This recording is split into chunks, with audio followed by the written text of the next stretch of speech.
Hello, welcome to Hardin Life Live. We are the Hardins and we are a family of counselors and coaches. And we love taking 10 minutes to try to hopefully give you some tips that will help you live your best life. And we do a little uniqueness in that we try to bring both a therapeutic and a biblical perspective. And so we got a cool topic today. And hun, I love the fact that you've gotten into the Enneagram and how you can use it as a tool. And we all have. We've all gotten into it. This is the Enneagram month with Hardin Life Resources. It really is. And one of the things that I think is especially cool, you really like to help men tell their story. And you came up with the unique perspective of how could we use the Enneagram to help a man tell their story. So is that sort of what inspired you? Well, part of what is so helpful about the Enneagram is that it's an assessment tool that helps me understand my defenses and how I have maladaptive to much of my environment. It really shows me my broken parts. It shows me how I go on defense in my life rather than go on offense or be the person that God really designed me to be. There's 9 types in the Enneagram, and God didn't make me the type that I am. I'm a type 7. The environment that I grew up in and the way that I began to strategize on how I was going to adapt to my behavior to my environment is what made me a 7. Mm-hmm. And so the Enneagram reveals much more of my false self than even my real self. I mean, if you look at Jesus, Jesus was the perfect 1, 2, 3, 4, 5, 6, 7, 8, 9. Mm-hmm. He was the perfect man, having all of the key elements of all 9 types. Yeah. But in my way of handling life, I adapted to a 7. Yeah, that's really huge. And I think too, even if, I don't know if y'all are into the Myers-Briggs as well, but we say Myers-Briggs is more our nature, Enneagram is more our nurture. But even in the life of Jesus, thinking that he was the perfect balance between extrovert and introvert, intuitive and sensing, thinking, feeling, judging, perceiving. But I love that perspective. I have to say that's not a popular perspective on the Enneagram. People really get to latch on to their identity as a 7, identity as a 2, identity as a, and I think that that's where we get stuck, is that we can say, this is who I am. But what I hear you saying is, this is my false self. This is my way. In many ways, it's my false self. I mean, certainly the positive qualities, the healthy qualities of a healthy 7 is who God designed me to be. Yeah. But even in my being a healthy 7, when I'm a healthy 7, I'm much more than that. Yeah. And that's the biblical perspective on the Enneagram that is not oftentimes talked about. It gives me a window into who I am, mm-hmm. but it's not the whole house. Mm-hmm. I wonder if that's too just kind of the idea that our greatest strengths can also be our greatest weaknesses. Like the fact that you love fun and adventure is so wonderful, but also it can keep you in avoidance and then in that gluttony. Well, truly, I mean, I can use it to avoid pain. I mean, again, a 7 hates, fears, pain, disruption, chaos. And, quite frankly, I'm a coward when it comes to experiencing pain. I don't like to experience pain, and I can often shut down and withdraw during those times. I don't like to face the painful events of life. Well, I know that, again, what you're saying is if you want to use it to help people tell their story, really what we're inviting people to do is, what is the story that got me to coping? Mm-hmm. And all the Enneagram first and foremost is trying to give you an indication of your story.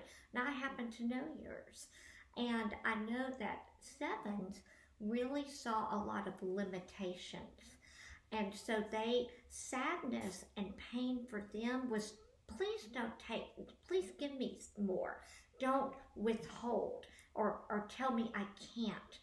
And so if you're looking at your own Enneagram style, start there. Start with, wow, what was sort of my story growing up? And sevens are that. Fives, which I am, really had a lot of feelings that they needed to notch themselves down and not be a burden to others. And therefore, my fear is that I'm going to be a burden. And that very much came out of my story when my father died at 3 and I saw my young mother overwhelmed. And the last thing I wanted to do was be another painful responsibility in her life, even at that very young age. Mm-hmm. And that's okay that it sort of happened that way, but where it starts to bite me and hurt my relationships, I don't tend to let people in. Mm-hmm. Because I'm like, nope, got to take care of that myself. Now, I know, like, y'all both sort of know your parts, but that for me really, and if I don't sort of start there, I don't call out the parts of my own life that need to be healed. Mm-hmm. Yeah. Well, I think one part that has recently come out for me is that I realized the moment that I became a 2. And it was through some really deep down work with my subconscious, which, we love therapist lingo here.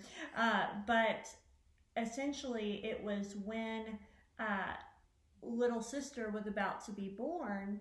And this happens a lot with siblings, that parents are trying to get the current, the oldest or whoever else, the other kids in the family, excited about another member of the family coming to town. And but however they described it to me, there was this kind of lie that I began believing, that I had to get on board. I had to be pleasing and excited about losing, basically about baby sister coming, but for me it was about losing love from parents, because kids don't have a concept that their parents' hearts get bigger to welcome the new. They think that they have limited love, and so that can be a part of that story, that I knew that I have to almost disconnect from how I feel in order to please the family and get on board. And so 2s, as you know, are very pleasing. And so that really shaped when, if I can make everyone happy, then I will get my needs met. And so I know that's a big piece. Yeah. What about you? Well, just like with this story, I keep thinking about, well, we can look at the Enneagram for our story, knowing even the broken parts, knowing the chapters that really changed us, knowing what they transformed, knowing when we are prone to act in unhealthy ways instead of using our gifting. It is a way that we're also thinking the story's not over.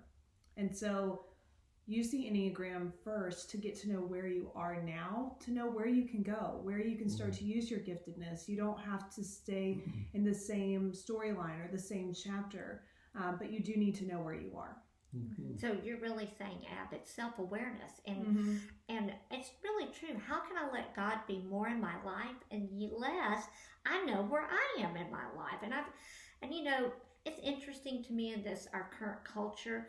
A lot of times we don't want to call our behavior sin, and yet that's really what it is when I'm selfishly protecting myself or trying to get another to do what I want to do. Mm-hmm. But God wonderfully invites us to confess our sins and actually be healed. Mm-hmm. I appreciate that focus of, hey, I can actually get somewhere different because God offers healing and a direction of living free. from my story. Absolutely. So we hope that you get the chance for a little self-reflection, some increased self-awareness, and go check out Phil's blog and do that deeper dive on your story, and check out our previous blogs on the Enneagram and some of our other Hardin Life Lives. We also have a YouTube channel, so some of you who aren't as into using Facebook, we wanted to make these available to you on YouTube, so hope that you will check that out as well and share that with your friends. But we love sitting with you every Monday morning. So, and work on telling your stories, and don't forget our website